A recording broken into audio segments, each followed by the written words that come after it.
Okay, it's good to be back. As you know, I had my gallbladder out a couple weeks ago, and I've been home recovering under the loving care of my own personal nurse, Ratchet. And she calls herself that, okay? So it's okay for me to say that in public.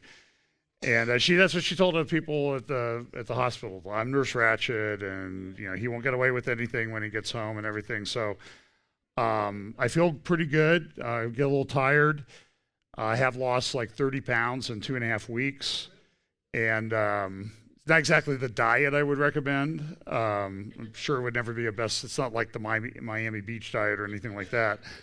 But appreciate your continued prayers. Today, we're going to talk about, and I'm not sure. Oh, it would help if I put my slide on presentation mode. There we go. When they call evil good.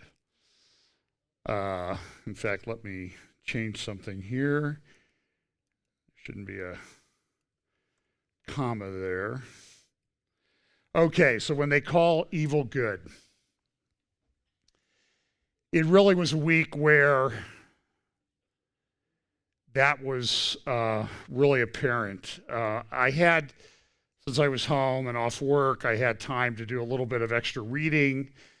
I had all these goals about getting ahead on some teachings that I want to do when I have some travel coming up, and I'm not, I can say without reservation that I totally failed on that, just because I was reading a lot of journals and intelligence reports, and then watching what was going on in the United States, particularly with the abortion issue. It is,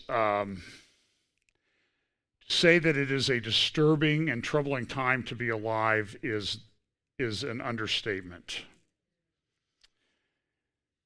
So let me just read a verse from Isaiah chapter 5, verse 20. Woe unto them that call evil good and good evil, that put darkness for light and light for darkness, that put bitter for sweet and sweet for bitter. Woe unto them that are wise in their own eyes and prudent in their own sight. I don't think there was ever a week where the last 2 weeks, where that sort of thing was more evident. As I mentioned last week in the update I recorded at home, we had the New York State Legislature essentially remove all restrictions from abortion. In Romans chapter 1, it says, professing themselves to be wise, they became fools. And even as they did not like to retain God in their knowledge, God gave them over to a reprobate mind to do those things which are not convenient. Now listen, this deception, which Jesus warned about, that was a characteristic of the end times, as a characteristic that the church needed to be aware of. Paul warned about it over and over and over again. Jude warns about it. It's a constant warning to the church. Jesus, when he talked about the characteristics of the end times in Matthew chapter 24 and in the Olivet Discourse, mentioned deception more times, 4 times more than any other sign of the end times. And that deception is going to operate on many levels. It's going to operate in geopolitics. It's going to operate in culture. It's going to operate in sexual morality and all other sorts of areas of our culture. It is what is going on appears to the true believer appears to be insane. If you're watching what's going on with what the Virginia governor said, what the Virginia proposed legislation was, what's going on in Rhode Island, and all these other states that are essentially removing all restrictions from abortion up to the time of birth, and that does not bother you, or you try to explain it away, you have a reprobate mind. There is no doubt in my mind about it. I see these emergent types on Twitter and everything. Oh, well, that's not what they meant. They didn't really mean that. They did mean that, my friends. And if you can't see that, you are blind. And frankly, I don't say this very often. I question your salvation. I really do. Here's an example. This is just sort of one. This is from the Wall Street Journal. A hoax and its human subjects. What someone did was they wanted to prove bias in university sociology departments. So they devised sort of a fake survey or articles. And what they did was they took passages from like Hitler's Mein Kampf and they turned them and they just twisted them a little bit by changing some of the language around to make it look like it supported feminism or something like that. And then they sent out this survey, and the liberals were all saying, well, yeah, I agree with that. That's fine. I agree with, that's what they were finding. Well, the person who did this is now being threatened with the loss of his job because it was a hoax survey. So, we have to have integrity for this, and you fooled us. You were fooled because you are one. And so this guy is under investigation. The faculty at his university in Oregon has demanded that he be fired, censured, all of this stuff. And everybody's in a tizzy about, the ethics in sociological and other types of research. So I mentioned last week we had this display of what happened in New York, the cheers and applause when they enacted legislation in New York, and then the governor signed it that essentially removed all restrictions on abortion. Now, listen, this is why they're doing this. Roe versus Wade was, first of all, it was from a legal standpoint, and I took constitutional law a couple years after Roe versus Wade was decided, and my liberal left-wing constitutional law professor, even he questioned the legal basis of the decision in Roe versus Wade. He just said it didn't make any sense. It was stretching things to the limit. And what's happened is, so that really talked about first trimester abortions and said, well, the states will have to decide what they do with the rest. So while Roe versus Wade opened the door to abortion on demand, it didn't really open it completely wide. But subsequent decisions have really restricted any restrictions, have really put the kibosh on any restrictions on abortion. It's been a very difficult area for the pro-life movement to navigate. And anytime there are, for example, there's heartbeat legislation that they detect a fetal heartbeat, then no abortion, or there's severe restrictions on it. And those are usually struck down by a liberal left-wing judge who wants no restrictions on abortion. And so what Roe versus Wade really invited was judges to make it up as they went along. It was a horrible decision. It caused a tremendous divide in the country because it took a political and moral issue. And by the way, let me just say this. All law is moral. Okay, it's somebody's judgment of morality. You should pay a certain amount of taxes. That's a judgment of morality. And all these people say, well, you can't legislate morality. They're fools. I don't know. I hate to use that term, but they don't understand what they're saying. They're so inconsistent. All law legislates some form of morality. And the question is, which one is going to prevail? And all these people say, oh, you're just forcing your morality. You're forcing your morality on me by making me pay for this stuff. Oh, but I'm for women's rights and, transgender rights and all this. So we have this. So what's happened is there is a concern among abortion supporters. And I think after some of the things that were said this week, abortion and infanticide supporters, that Roe versus Wade could be overturned by the Supreme Court, particularly if Justice Ginsburg, is she on the milk carton yet? Anybody seen her picture on the... Look, I don't buy into this that she's dead and on ice someplace and that type of thing. I don't know. Fox News did put up a obituary, like a death slide of hers. this happens fairly regularly because they have these things in their computers ready to go when someone dies. I mean, how do you think they come up with all these like tributes almost instantaneously? Because they've prepared them in advance. Because here's a kind of a clue. You're probably all going to die. I mean, the human condition, probably, the risk of death is pretty high. So they always say,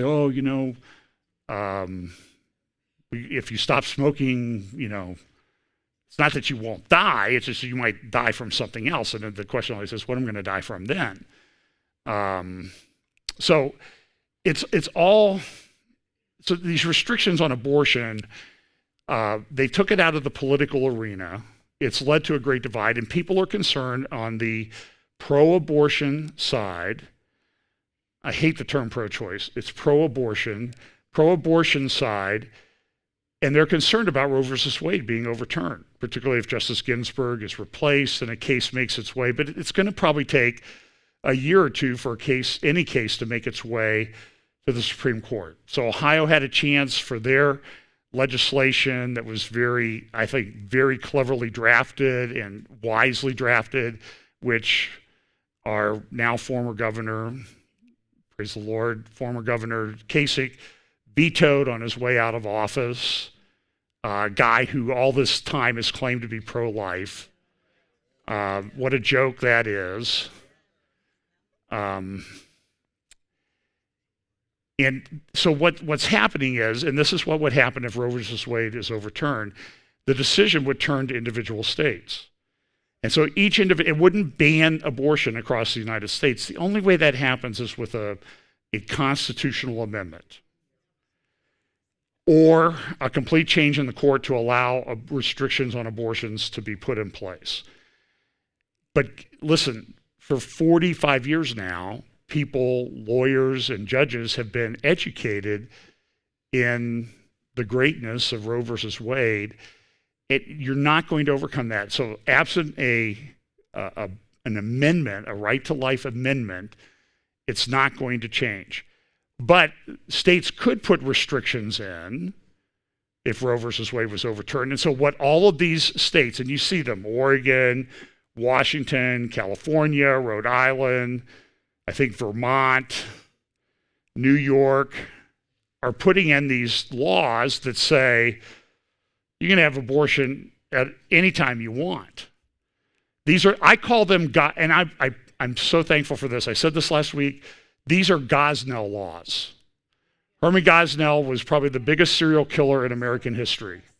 He was convicted, and what they're putting in place are laws that will permit someone like Gosnell to operate with impunity.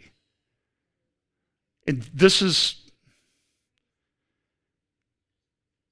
it's hard for me to collect my thoughts and tell you how disgusting I find this whole thing to be. So Virginia had legislation proposed this week, and they went to the legislature, and we're gonna allow abortion. So here's an exchange with the sponsor of the legislation and what she responded to with someone else in the legislature asking her questions. So how late in the third trimester would you be able to do that? It's very unfortunate that our physicians, witnesses, were not able to attend today to speak specifically. No, I'm talking about your bill. How late in the third trimester could a physician perform an abortion if he indicated it would impair the mental health of the woman? Or physical health. Okay. Okay. I'm talking about the mental health. So, through the third trimester. The third trimester goes all the way up to 40 weeks.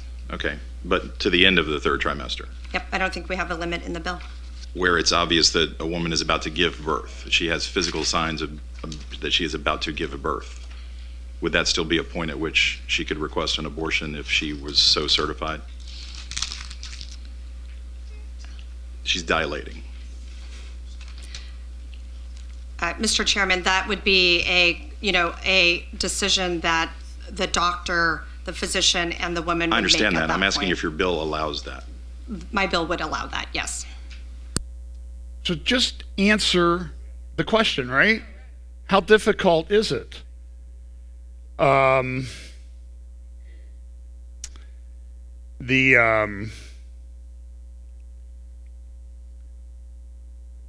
So Governor Northam came out and he was asked some questions on a radio program about the bill. He's the Democratic governor, supposedly middle of the road Democratic governor of Virginia. And it's interesting when you watch the exchanges. Now, first of all, this is typical that what this delegate from the state of Virginia, when asked a direct question, what did she do? She didn't answer the question. Now, listen, I'm a lawyer. I've taken all kinds of seminars on how to determine if someone is lying. Now, early on, when the people were, if you've been to Israel, and you leave Israel, they have these lovely little Israeli soldiers that are asking you questions, all sorts of questions. When you're coming into the country, you will run into, I have some artificial joints, and so I didn't have my card with me. And so I got questioned by one of these gals, and she was all over the place because she was trying to trip me up, and she's not even listening to what I say. She's watching my eyes the whole time. They're like these little human lie detectors. So I'm sure they'll make great wives, but they're highly trained in this, and they're usually all female.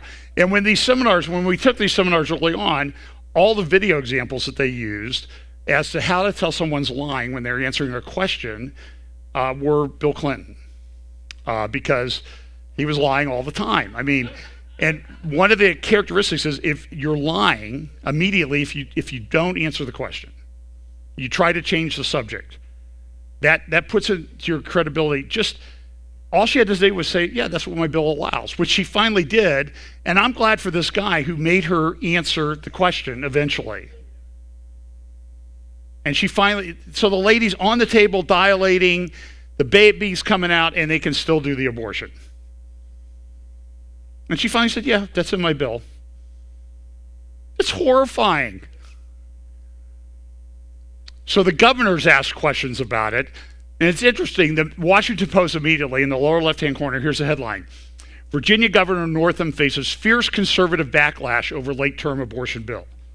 It had nothing to do with what he said to the left-wing ideologues that run the Washington Post, owned by Amazon's Jeff Bezos. The important thing was conservatives had a backlash against the governor over what he said. Not what he said, but the conservatives reacted to it. This is Orwellian doublespeak. I see these things and I'm like, this has got to be it. So here's exactly what the governor said. He's a WTOP interviewed him. Here's what he said. When we talk about third trimester abortions, these are done with the consent of obviously the mother, with the consent of the physicians, more than one physician, by the way. And it's done in cases where there may be severe deformities, there may be a fetus that's non-viable. So in this particular example, if a mother is in labor, I can tell you exactly what would happen. The infant would be delivered. The infant would be kept comfortable. The infant would be resuscitated if that's what the mother and the family desired. And then a discussion would ensue between the physicians and the mother. So I think this was really blown out of proportion. But again, we want the government not to be involved in these types of decisions. We want the decision to be made by the mothers and their providers. And this is why, Julie, that legislators, most of whom are men, by the way, shouldn't be telling a woman what she should and shouldn't be doing with her body. And do you think multiple physicians should have to weigh in, as is currently required? She's trying to lift that requirement. Well, I think it's always good to get a second opinion, and for at least two providers to be involved in that decision, because these decisions shouldn't be taken lightly. And so, I would certainly support more than one provider.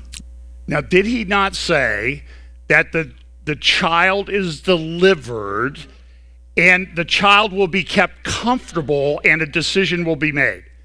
I saw all sorts of, Rachel Held Evans, who's an emergent, these people, they denigrate scripture, their uncertainty, they praise their uncertainty. We don't know exactly what scripture means, except we're sure that it means this or doesn't mean this. That's when they're certain.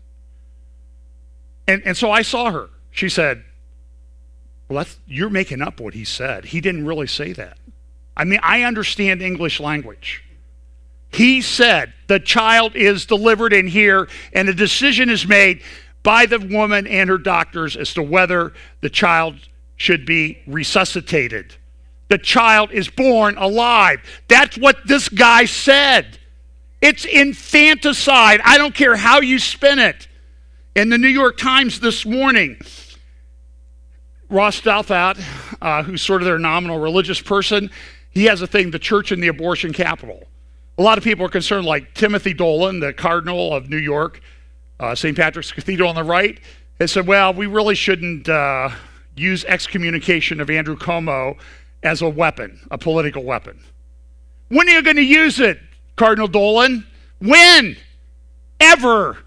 This man is in favor of infanticide of babies. When are you going to use it?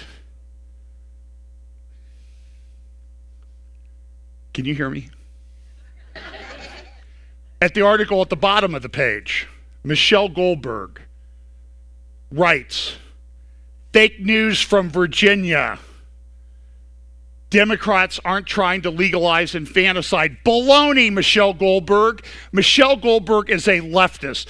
There were articles last week or 2 weeks ago where she tried to take a speech of Martin Luther King and say he was against Israel and in favor of Palestine. Michelle Goldberg is a leftist. She lies with the ease with which you breathe. That is a rule of thumb. I see Dennis Prager says it all the time. I agree. Leftists lie. And they try to destroy, they destroy everything they touch. And so she says, oh, well, that's not what the governor said. It is what the governor said. Stop lying. But they can't. Why? God has put them under judgment. He has given them over to a reprobate mind. They have lost the ability to reason. And you need to understand, this is the biggest indicator of the times in which we live, is this rampant, broad deception and inability to think in society. So the governor, now, of course, you've seen the pictures of him in blackface with somebody dressed in a KKK or somebody in blackface on his yearbook page. And he came out and he apologized for it. And then he came out yesterday afternoon and did a news conference and said, well, I'm not sure that's me, so I'm not going to resign. So everybody's like, all these left-wing people, like, you got to resign, you got to resign, you got to resign. So, listen, people make mistakes. We are, as a church of believers in Jesus Christ, we believe in grace and redemption and forgiveness. So, look, people do stupid things when they're young. I don't know that incident could... Listen, if I was the legalist in the world are the leftists. They're the unforgiving people. They're Kavanaughing him. And I have a problem with that. I would not make him resign over that. His infanticide comments, though, I would. It's inappropriate. And he is a neonatologist. Do you know that? He's a doctor, a baby doctor. He understood exactly what he was saying. Baby born, we'll make a decision to resuscitate it. Well, the hypocritical oath is what... And even the Washington Post this morning says what he said isn't good enough. Now, it's only with regard to having his thing in his yearbook from 35 years ago. But I also want you to say, listen, I thought the reporter at WTOP did a very, very good job of asking him direct questions about, do you think more than one physician should make this decision? And if you caught the little phrase that she said, it was, she said, because that's not what her bill requires. Her bill wants to remove more than one physician having to weigh in on this particular decision as to whether to get rid of this kid or let it die. See here, it says the physician and 2 consulting physicians certified. This is the legislative track of to what they're taking out of the existing law by this legislation. Here's another paragraph. So it says here, informed written consent required. And you see all this stuff here, and be at least 24 hours before the performance of an abortion, a qualified medical professional trained in sonography. All that stuff's taken out. They're removing all the restrictions. Now, praise the Lord, the Republican control committee and the Virginia legislature, whichever house it was, tabled the bill. But do you think they will come back? They'll come back again and again and again. And you think if this governor resigns, they're going to replace him with someone that's better? No. So I'm going to play, this is a few-minute clip from Tucker Carlson interviewing a pro-choice, pro-abortion advocate. I just want you to listen to the simple question that he asks. And just watch what happens. This is spiritual warfare that you're seeing going on right here. Anybody, or if you're Monica Klein is a founding partner at Seneca Strategy. She joins us today. Monica, thanks a lot for coming on.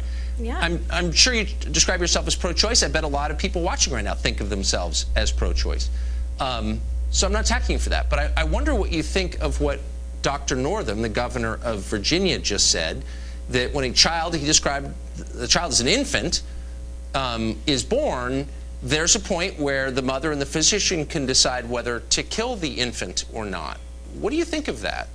Look, Tucker, I understand that you want to go back to a time where Roe v. Wade was illegal, where women were having back alley abortions, and they were using coat hangers to have abortions, which is actually what's barbaric. I'm giving you time to make a real argument. I'm not arguing for the repeal of Roe v. Wade. I'm a very straightforward person. That is what you're essentially saying. Actually, no, that's not what I'm arguing.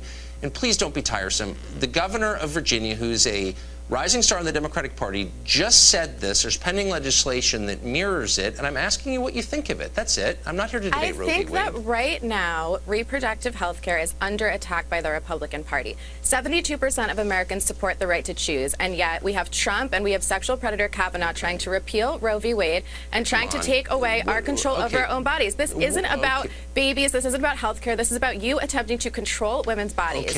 Okay, please don't be a robot. Monica, you're smarter than that. This is the governor of Virginia just saying this. I just want to know what you think of it. Is that okay? Does that bother you? It's a sincere question. This just happened. Okay, it bothers me that you are attempting to control women's bodies. That's what you're doing. You are. The Republican Party right now is working overtime to repeal Roe v. Wade and to take away choice in every single state. I wonder if you think you're convincing anybody, or if your unwillingness to address what just happened today on tape that we just played is a sign that you can't defend this. And if you can't defend it, I wonder why that is. Have you paused to ask yourself, as an American, as a person, what do I think of that? As a woman, what do I think of it? Have you asked yourself why you spend so much time talking about this rather than thinking about why your party is trying to repeal Roe v. Wade and control women's bodies? Right now, there are 7 states where there's only 1 abortion clinic, okay? There are 4 states with trigger bans where we would, if Roe v. Wade is repealed, women cannot get reproductive health care. This is about a woman's right to choose, and you, as a man, should not have a single say in that. Wow. Do you think that you're making a case that most people agree with, that it's okay? By the way, that's exactly what the Virginia governor said. You're a man, you shouldn't have any say in this.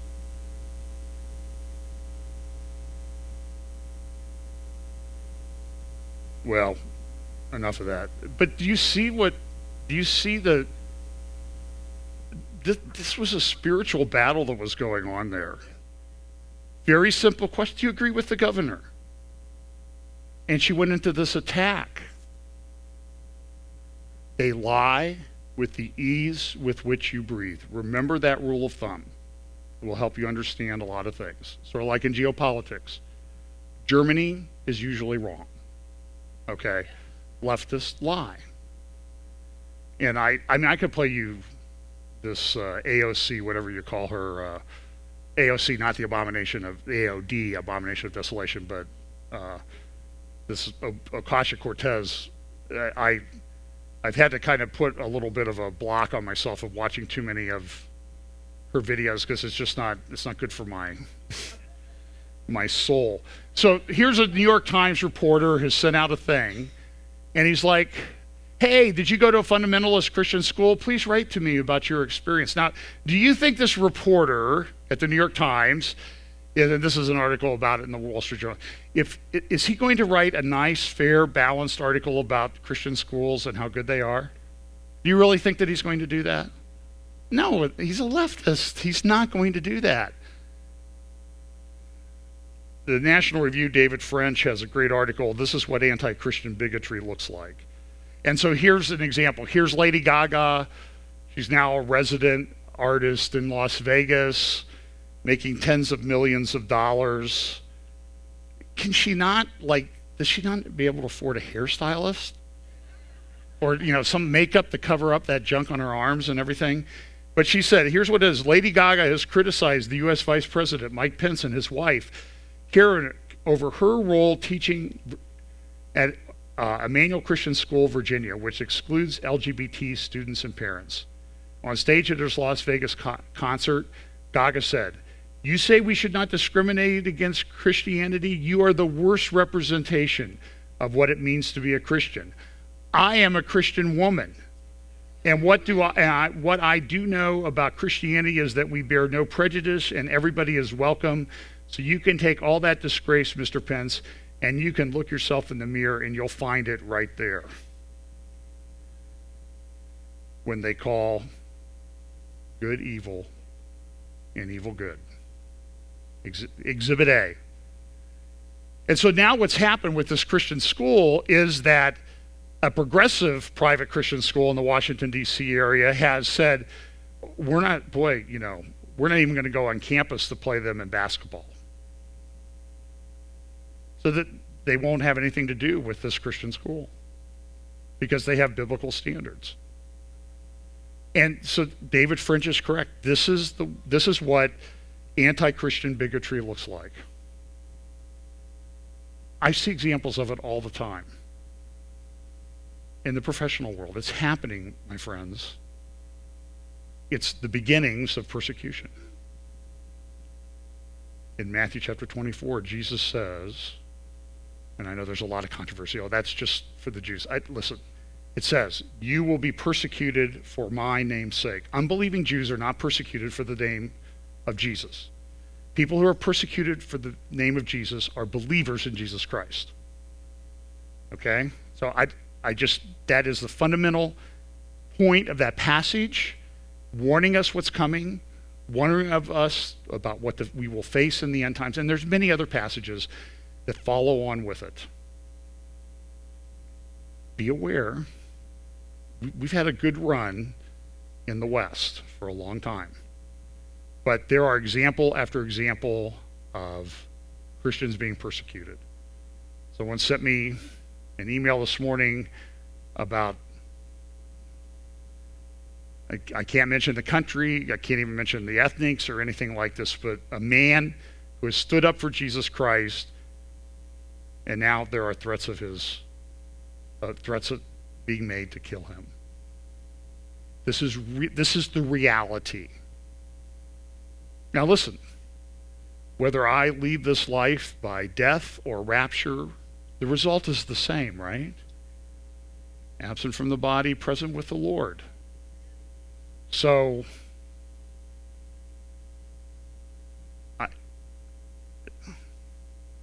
I don't worry about it. I'm getting older. I started on Medicare Friday. Okay? So, unfortunately, I had a medical issue before the Medicare started, so I got hit with a big deductible. But I needed to get into the doctor. So,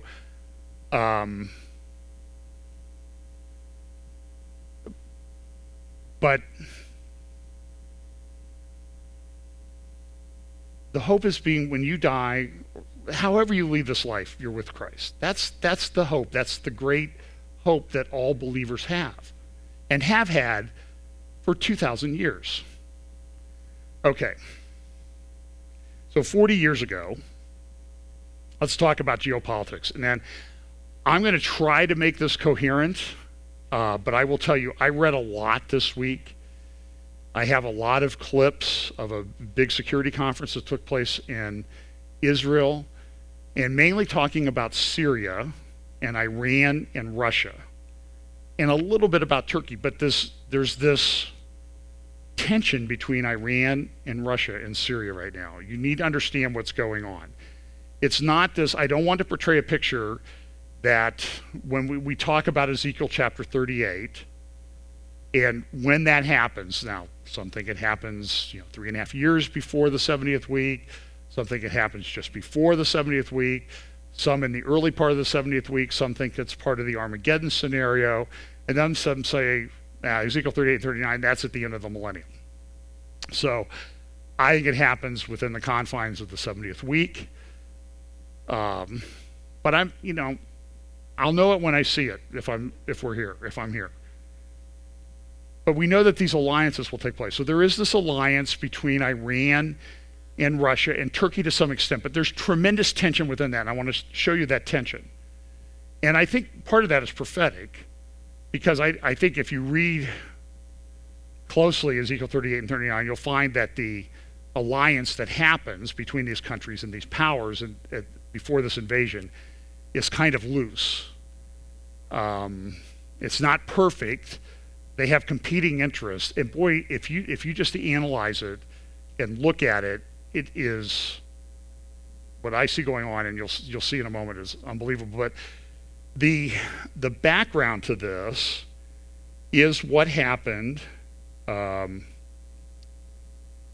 years ago. You see here these are New York Times front pages from February 1st and February 2nd, 1979, 40 years ago Friday and yesterday.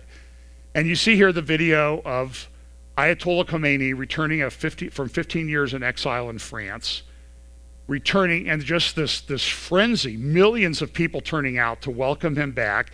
It was the beginning of the Iranian Revolution. The Shah had left. Millions came out to rally around him.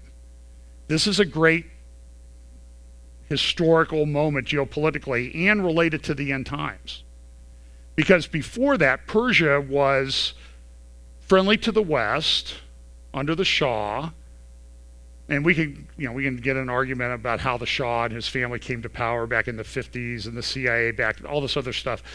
But they were friendly to the West. There was this revolution that took place. The Shah left. Khomeini returned and set up what's now known as the Islamic Republic of Iran. And they've had two supreme leaders. Khomeini was the leader for 10 years, and then he was replaced by the Ayatollah Khamenei. Khomeini died in 1989. And this is actually in the lower left-hand corner. This is a picture from his funeral. They brought the body. There were millions of people that came out. They wanted a piece of the burial shroud, and you can see they essentially tore pieces of it away. The guy was almost stripped naked. He fell out of the coffin. The Revolutionary Guard had to put it in. 8 people died from being crushed to death. Over 10,000 were injured, and thousands ended up in the hospital. It was a frenzy. He was buried in a humble plot. They shoved him back in a coffin. They threw it on a helicopter and got him out of there. And if you've ever seen film of it, the helicopter, the coffin looked like it was ready to tumble out. It was a frenzy over this Islamic leader, this oppressive Islamic leader. There's not a more antichrist religion than that religion. Here's some video. There's no sound on this, but this is just yesterday in the city where Khomeini is now buried in this very elaborate mosque and tomb. This is the secretary of the Grand Council, Guardian Council, talking about, I guess, all of the problems in the world are because of Israel. And look at the place where he's buried now. It's not this humble little grave. It's a big shrine. A lot of people go to it, and that's what's taking place. So now let's look at Syria. This will be a little complicated. So what happened on January 19th, there are reports that in the province up north in Israel, or in Syria, that Russian-backed Syrian troops fought with Iranian-backed Syrian troops. Both are pro-regime, but one is sponsored by Russia, and one is sponsored by by Iran through the Syrian government. The Tiger forces are under the direction of the guy that you saw in this video clip here, and I can't remember you'll hear his name in just a moment. And so there was a reported conflict. Now, some say that 200 died, some say that 10 died, and South Front, which I got the video from, says this is all fake news. This didn't happen, everything is fine. And it's very difficult within that war theater with all to say that there's thousands of factions involved in the Syrian civil war is an understatement. If you tried to show the connections between them on a chart, it would look like a bowl of spaghetti very, very quickly. So there was this reported conflict. Some died. Personally think there was a conflict. The Tiger forces, under the control of this general who's backed by Russia, got into a conflict with the 4th Division of the Syrian army, the head of which, and it's a pretty brutal, they've done some pretty brutal things. It's a tank division, and the general in charge of that particular division is the brother of Bashar Assad, the dictator that runs Syria. And this is, if you say something like that, oh, he's a benevolent man, everybody in Syria loves him, and I just say, baloney. His father was a butcher. That is how he controlled things. The son, I don't care if Vanity Fair does art interviews with he and his wife to make him look like he's just this nice, kind, gentle, tall guy with a long neck. He's not. What they have done, they have depopulated the Sunni areas because he's Alawite, which is sort of Shiite.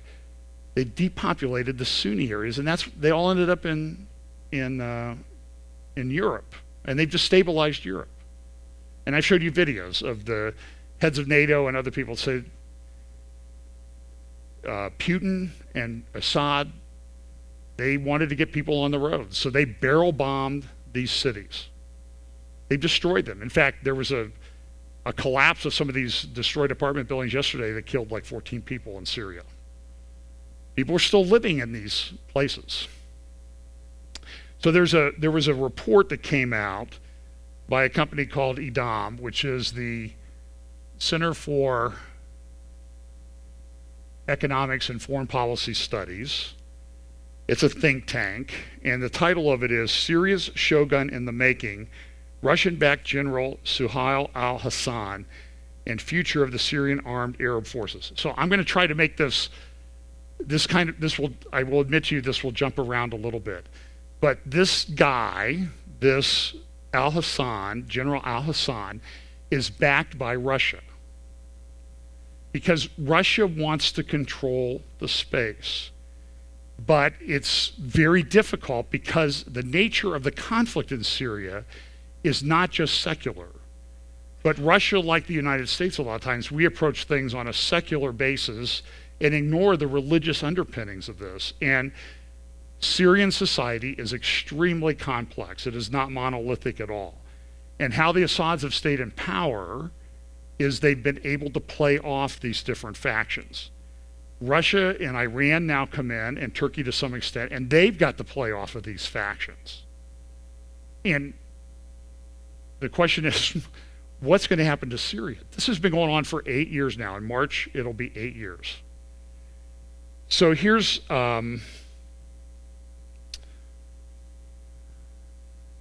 here's Russia's efforts. The Russian intervention in Syria, this is what the report says, was a successful one in terms of military, strategic, operational, and tactical advances in the battlefield.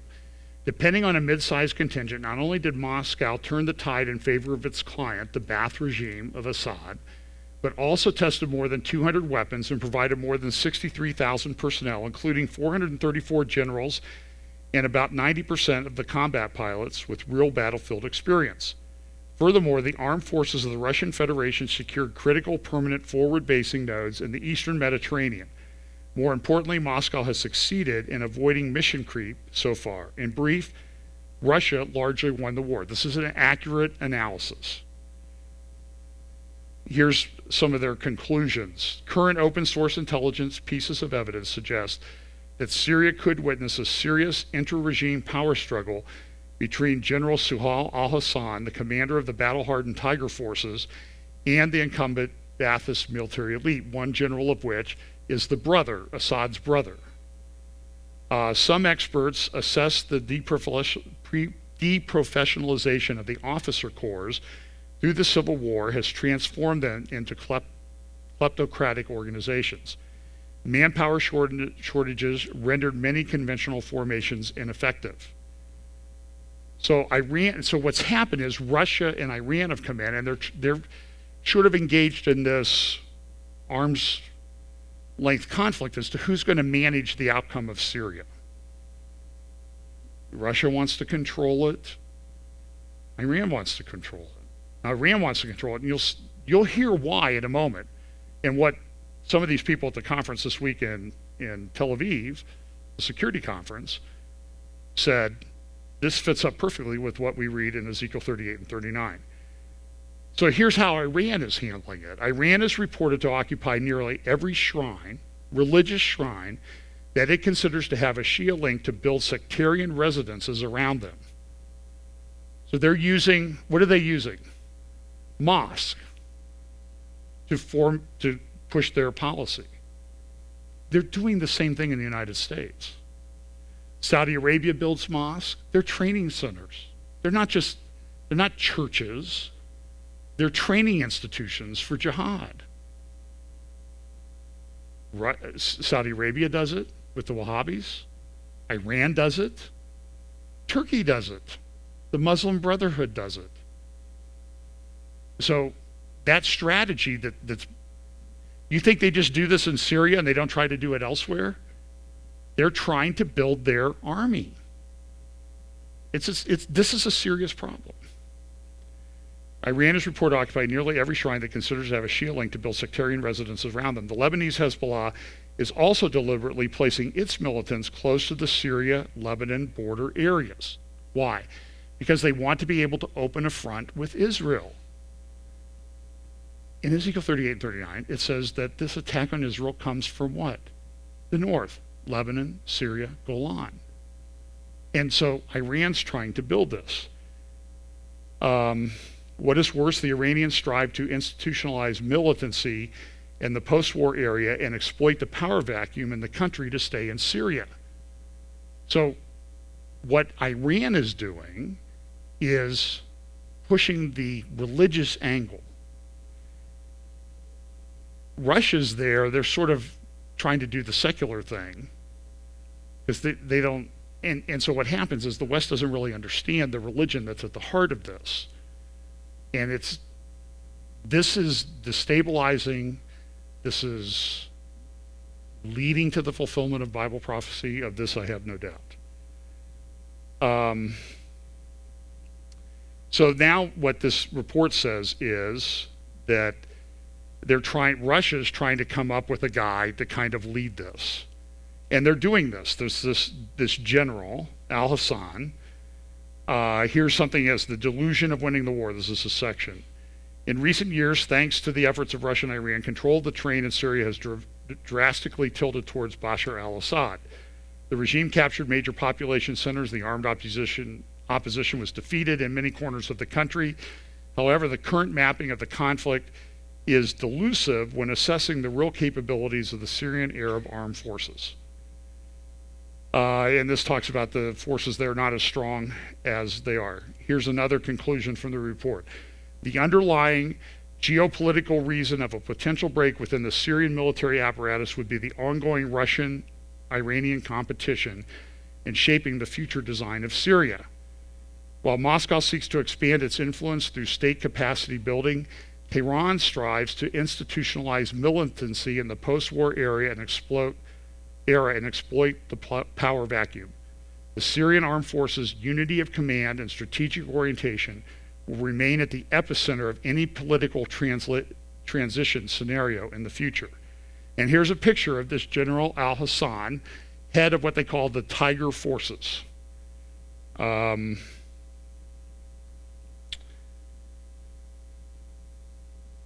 So this article has some recommendations. To materialize its political goals in Syria, Russia should rein in profiteer paramilitary formations, restrict Iran-orchestrated Shiite militancy's presence in the Syrian security sector, and ensure a unified change of command to lay the foundations of the post-Civil War doctrinal order of battle of the Syrian Arab armed forces.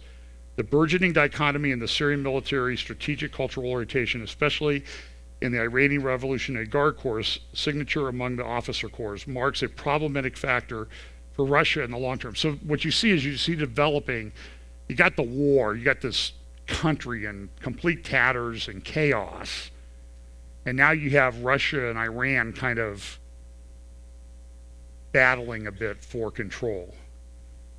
Moscow would not want to witness a generation of pro-Iranian Syrian generals deciding on defense matters in the 2020s and beyond. And the problem here is that the West, and even Russia, to a large extent, we look at things in terms of, well, you can even see it with President Trump. We're not winning the war in Afghanistan. It's been 17 years. Got to get out of there. Got to get out of Syria. Let them figure it out. Well, this is what's going to happen if we leave, is there's going to be this competition in that space. But Iran, they are thinking jihad, and they don't care if it takes 100 years. They're focused on the long term. Our political cycle makes us focus on next month or the midterm elections or something like that. And so we're operating at a real disadvantage. So like, we can argue about whether we should have done Afghanistan or Iraq or anything like that, and also understand that Iran, what they're doing in setting up these militancy things and spreading the money around and getting these people under their control, they're doing the same thing in Iraq. And they've been very clever about this. This is kind of an interesting comment. The Iranian Revolutionary Guard Corps' Quds forces and the Lebanese Hezbollah have strong influences over the Syrian paramilitaries, which operate at the same time as organized crime syndicates with some 100,000 members. So it says here, President Putin had to overcome Salafi jihadism and Sunni insurgency to win the war. The Russian campaign has made significant progress in this respect, inevitably winning the peace and rebuilding the civilian war-torn country to serve Russia's strategic interests. And they want their base. They want the port at Tartus. They want the air base near Latakia. The Kremlin will have to contain Iran-backed Shiite militancy from now on. General al-Hassan appears to be Moscow's great white hope to reunite the Syrian Arab armed forces to become the only militancy entity across Syria. And here's a meeting that took place. These are the top Russian generals.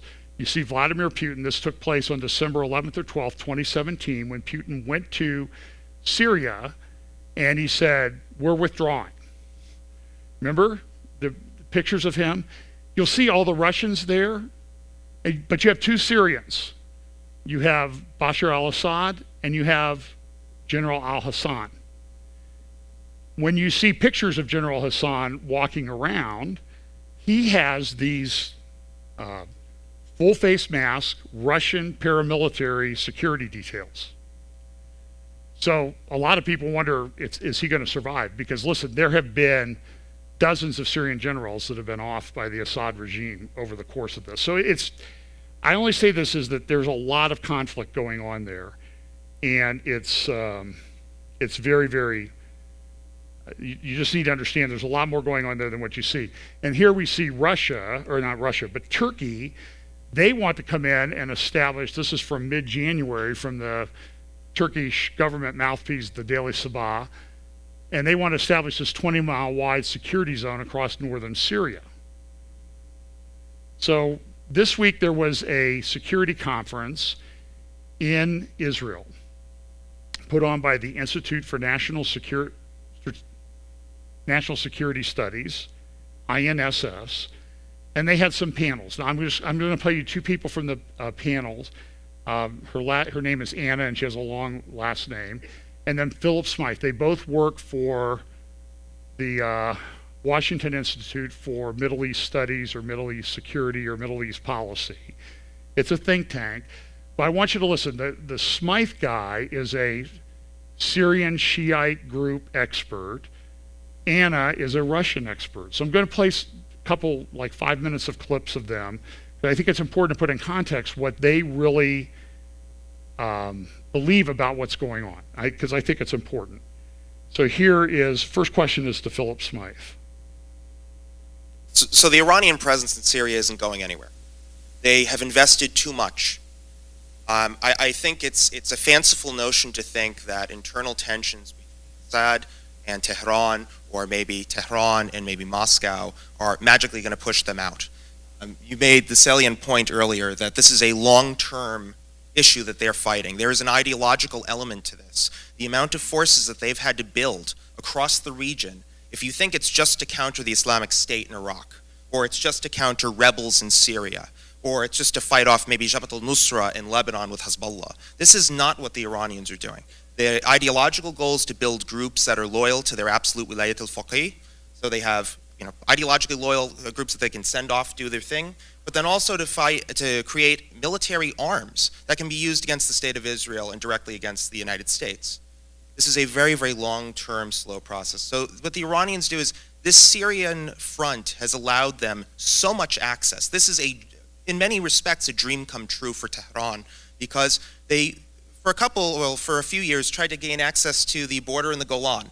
And they've sent different threats that were out there. I think that people here, when you hear, oh, the Russians pushed back the Iranian influence, for how long? For how long? When do you stop paying attention, then all of a sudden a different group comes up? I mean, I do Shia militias, but this also means locals that they're recruiting as well. Maybe Assad kind of has a problem with it, but it's still going on. The Iranians know how to play this slow game, and what worries me more than anything is when you look at the different array of forces that will eventually be on Israel's northern border, it's going to be far more diverse, far more numerous, and they're going to have a hell of a lot more experience. Did you catch the last part of what he said? What worries me more than anything is when you look at the different array of forces that will eventually be on Israel's northern border, it's going to be far more diverse, far more numerous, and they're going to have a hell of a lot more experience. Now, can I just ask a question? Ezekiel 38 talks about this diverse group of countries gathered where? On the northern border of Israel. And it's a diverse group. And Ezekiel actually says it's a great number and a mighty army. Now, listen, I disagree with friends of mine. So I don't think it's a great number and a mighty army yet. There is, I've often said this, there are logistics to Bible prophecy. Okay, so when it says, depending on your interpretation, again, I'll always qualify that because it seems like everybody has a different opinion about eschatology. The Euphrates dies up to prepare the way of the kings of the east. Now, some say a literal army, some say demonic army, whatever. It mentions the term 200 million. So it takes a while to gather 200 million people. It takes a while to gather a large, mighty, numerous army. I don't see it there yet. And everybody says, oh, it's relative. But then you also have to couple that with a lot of people who interpret Ezekiel 38, 39 scenario, and they say, this will destroy Islam. Completely destroy, wipe out Islam. So I just asked the question, there are 1.8 billion Muslims in the world. let's say 10% of them are radical jihadists. And that's a pretty fair number. So far, 10%. That's 180 million. Is that right? 1.8, yeah, 180 million. That's a lot of people. So let's say they bring an army of 2 million to the northern borders of Israel, and it's wiped out in Ezekiel 38 and 39. That's 1%, a little over 1% of the Muslims worldwide. I don't think it wipes out Islam. This takes place, this is finalized when Jesus returns. That will take care of it. But I want you, we have to keep in mind that the Bible, there are implications to everything that we say in when we talk about Bible prophecy. So to say that wiping out a big army there neutralizes Islam for the rest of time till Jesus returns, I personally do not see that. Now, I have very good friends who believe that and teach that, and that's their conclusion. I disagree with it, okay? I still love these guys to go to dinner with them, and we argue about it at dinner. But there's a logistical, over the soup and BLT or whatever we're having, we'll talk about, and the waitresses come talking about Ezekiel 38 and nuclear war and all this other stuff. But this is what we talk about. So here's Smythe also talking a little bit more about sort of what's happening in Syria. When dealing with the American forces, I realize that Donald Trump's tweet put a lot into flux. Though I do believe that American policymakers, particularly in the Pentagon, are smart enough to know we can't just yank them all out in one day. And I think that there's a longer-term process here that we're trying to maintain different presence on the ground. I do believe that maybe even some covert campaigns are going to be continued. I mean, this is obvious. But I think when looking at countering the Iranians, that's never been stated policy of the United States. But I think given Donald Trump's positions on many things dealing with the Iranians, it may slowly start to flow into how we position ourselves in Syria. And I think eventually people will start to realize, well, if we're countering the Iranians financially and doing other or using other methods, then maybe we're going to have to maintain some other kind of forced presence on the ground. Now here's Anna speaking. I think we're still in the middle of the Illusion 20 incident, for which the Kremlin ostensibly blamed Israel, which was absolutely ludicrous. And certainly everybody in the West could see that frankly it was embarrassing for the Russians. If anything, it revealed them as incompetent. But I think we're still in the middle of this episode, and I think that's why the rhetoric has changed. I do think the Kremlin long-term wants to have good relations with Israel because that's part of the playbook of being friends with everybody in the region and playing the ultimate arbiter. It's just hard to tell when exactly the short-medium will turn into the more long-term. But that said, look, this incident also shows that ultimately when push comes to shove, Russia doesn't really have allies. It doesn't treat allies as friends, that they're partners and they're subordinate. And when push comes to shove, again, it's with Kremlin's interests. That's the priority. Do you think that Russia will increase its effort to limit Israel's freedom of actions in Syria's airspace? Well, I think it's clear that at least in the short to medium term, Russia is trying to bring pressure. I think the key question is whether it's going to be long term, and I'm not so sure about the long term. But I think that the bigger question is Russia's playbook and what they're trying to do, and what they're trying to do is project great power status at the expense of including American allies. So Russia envisions itself as a power broker. I think they're going to let Israel operate with some limitations in attacking these Iranian targets as Iran tries to build up its forces, Hezbollah and the militia groups and everything that it supports. But Iran wants to establish a presence on the Golan border. I think Philip Smythe mentions that in this clip. What I've been noticing is there's an effort by the Iranians to kind of coalesce their power around those power centers and then use them to radiate out within Syria. And so you see it in Aleppo with Nabl and Zahra and also other sections of Aleppo, where they've been able to kind of radiate from there. You see it by the Lebanese-Syrian border, where Hezbollah and their local kind of Syrian Hezbollahs have been allowed to flourish. In Damascus, you have Sayyidah Zainab area. Now, this was kind of an old model for them, but I actually see it expanding in many respects, where they actually want to, this has been something that we've known for a while, they want to use territory in the Golan to eventually use it as another front against the state of Israel. When I see that, I mean, you see how they're penetrating those kinds of communities. Often it's not ideological, they're not converting these guys to Shiism, but a lot of it comes down to how much can you pay them? What kind of experience can you give them that's interesting?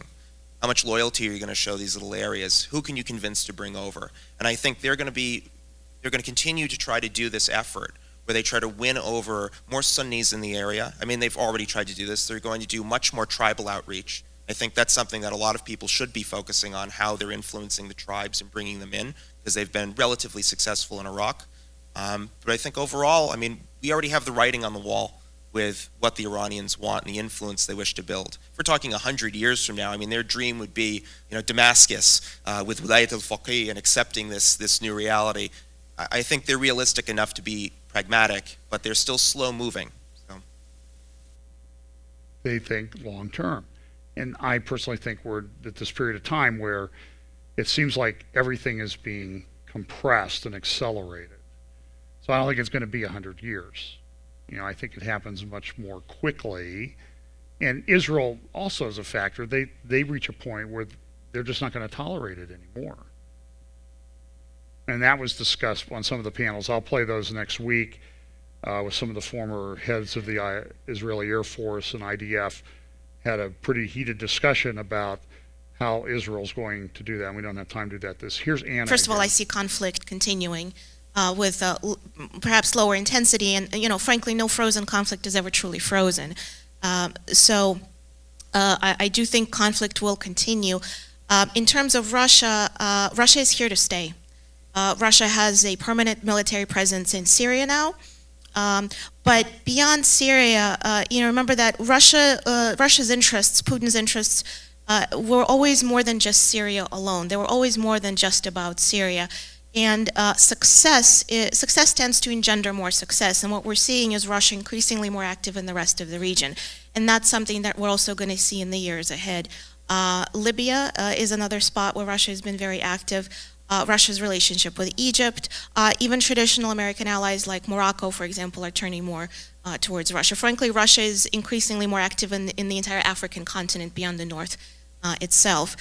Russia is seeking access on the Mediterranean, and its naval base in Syria is part of that, but we're also seeing Russia looking for naval access elsewhere, not building bases, because building bases is expensive, but seeking naval access, securing berthing rights, for example, for ships. That basically gets you the same result without the expense. Projecting power and looking to deter the United States in the region, which is exactly what they've been doing. We're going to see more of that. And so at this conference on Monday night, there's this article about Iran's strategy for control of Syria. This is Jonathan Spires' great article in the Jerusalem Post the other day. At the security conference last Monday, Mir Eshel, who is the former head of the Israeli Air Force, said, listen, the way we're going to get control of Iran and Syria is Russia right now. Russia's here to stay. Russia could do an about face on us. We need to watch these things. So it's a very interesting space. We know this plays into Bible prophecy with regard to this Ezekiel 38-39 thing. And I just try to point to you that it's coming together, but it's very, very complicated. But there are a lot of different things going on. And there are people, though, that are analyzing these things, and they come out with these statements that, hey, there's going to be a diverse, numerous army on Israel's northern border at some point. I'm sure these guys aren't reading the prophetic scriptures. So I'll only point out that what I've said before is when secular people start to talk like they're reading the pages from the prophets of the Bible, probably, you got to just pay attention to that. You got to have a clue. Now, we don't know the timing of all this. We don't know. I just think we live in a time where everything is accelerated.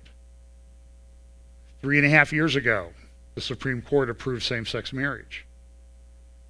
Now we have this phenomenon called rapid onset gender dysphoria, where young girls are going away to college, they're raised in normal homes, they go away to college, and they come home and they've had their breasts removed because they think they're a man.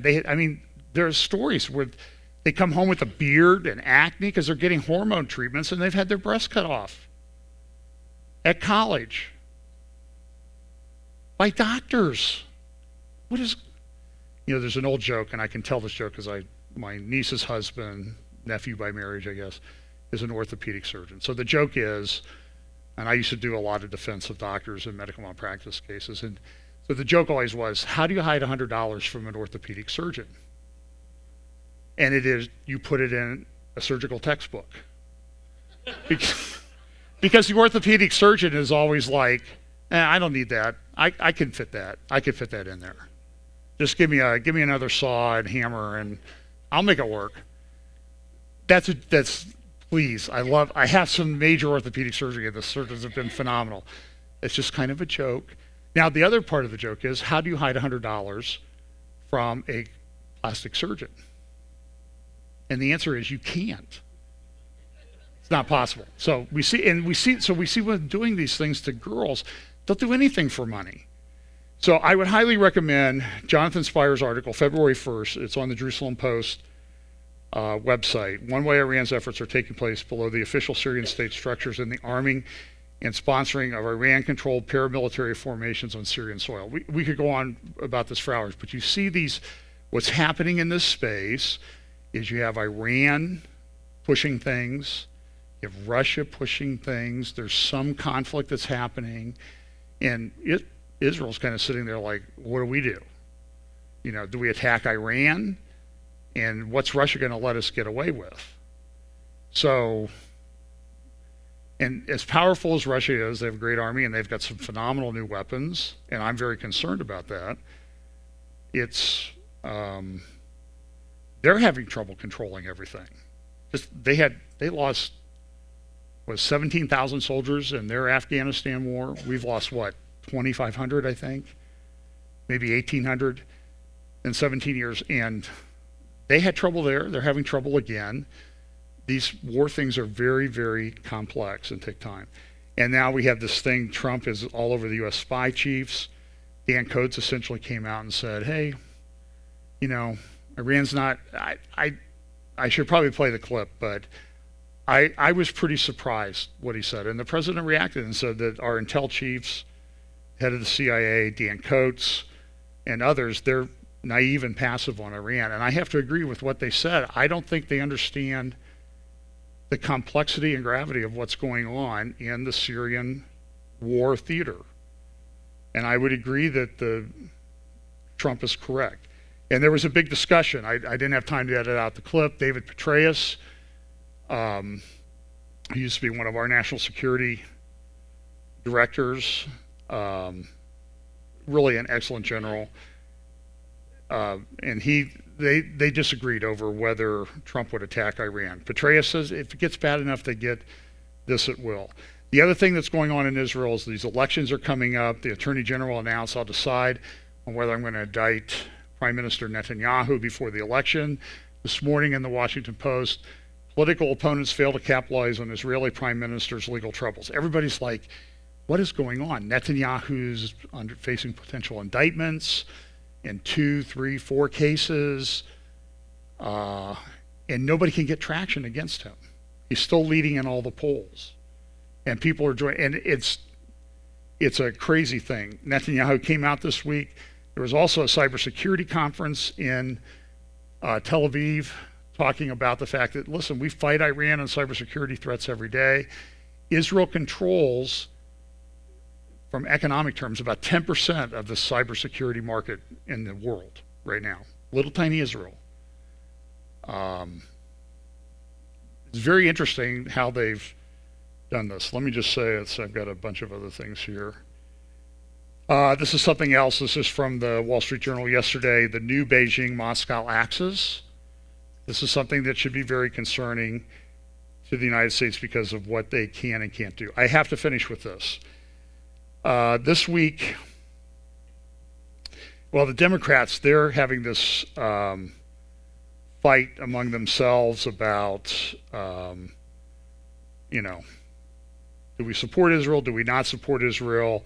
There was a clip of this Muslim congresswoman from Minneapolis who was saying this week, hey, look, I have to laugh when they call Israel a democracy.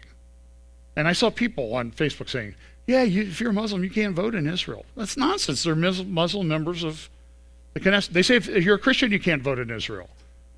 It's not true. There's actually an Israeli Christian party that's been formed. It's the lies that are told. Now, what happened this week, which is kind of interesting, this TIPH, it stands for temporary group, was sort of monitoring what was going on in Hebron. Hebron is the location of the second holiest site to Judaism, the cave of Machpelah. It's where David first reigned as king of Israel, was in Hebron for 7 years before he moved to Jerusalem. And so Prime Minister Netanyahu finally just said, listen, you've been here for 22 years, you harass our soldiers, you lie, it's tied in with some of the World Council of Churches, get out of here, leave. And now the UN and everybody's all upset, oh, they're kicking out these temporary. 22 years is not temporary. Israel's controlled Hebron now for 50 years since the 67 war. Longer than the Muslims did, longer than the British did. And it's temporary. Why? Because it's a thing. So here's what the article says. Israel's decision to abolish TIPH as an additional step towards Israel nullification of all signed agreements, including the Oslo Interim Agreement, Erekat, he's one of the Palestinian negotiators, said. This step further consolidates the Israeli colonial enterprise and represents one of the further steps towards a de jure annexation of further areas in the occupied state of Palestine. The United Nations said that while it regretted the loss of TIPH, while the TIPH is not a United Nations body, its role in contributing positively to diffusing tensions in such a sensitive area has been widely recognized, including by the General Assembly. That's what Antonio Guterres said in a briefing in New York. So this is the cave of Machpelah. It's one of the 3 sites that Herod built at to build essentially pilgrimage sites or commemorative sites for the Jewish people. King Herod, king of the Jews. And so and I've been there, and for 700 years, this area right here at the top of the stairs is called the 7th step. When the Muslims took control of this, for 700 years, Jews were only allowed to go there to pray. They could not go in the building. So underneath that building, and the structure of the building is it looks like the stones at the Temple Mount. And the same stones are at Mamre, a couple miles away in Hebron, where Abraham got the promise of the Messiah, the great oaks of Mamre. You can go stand there. You can see where the oak trees were. I've been there. And this building is built over a cave. The cave is where Abraham, Isaac, Jacob, Sarah, Rebecca, and Leah are buried. Of this, there is no doubt. This building has stood through earthquakes and everything for over 2,000 years. It's an amazing structure. Okay, so here's what you have. This is how crazy the world is. So you have a cave where the patriarch of the Jewish nation they are buried, the patriarchs and their wives. On top of that, the king of the Jews, King Herod, built a commemorative structure. On top of the building, hundreds of years, 1,000 years later, Muslims come along and built this structure up there. Now, originally it was a mosque. Israel, when they took things back in 67, they put a synagogue up there. And you have to go through up and downstairs to get into the synagogue, go downstairs, upstairs. They're separated in some places by bulletproof glass because people throw things from the mosque side to the synagogue side. But the Muslims come in. Okay, so you have Jewish cave, Jewish building, massive building, incredible building, and a mosque on top. And the world says, Israel's the occupier. Wait a minute. Who built on top of what?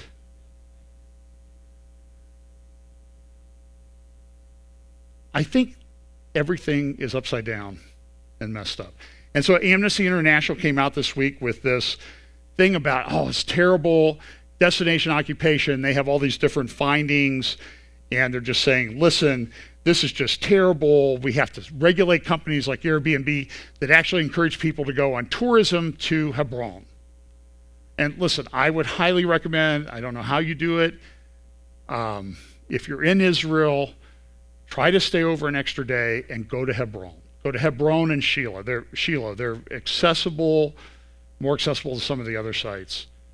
You will be amazed at what you see. You will understand more about this conflict. Listen, this is the way the world is. Good is evil, evil is good, down is up is down, and Israel's the occupier. They build on top of Jewish structures, and Israel's the occupier. The world is insane. Reprobate minds everywhere you look. Learn how to deal with it. Let's pray. Father, thanks so much for your word. Thanks for your prophecies.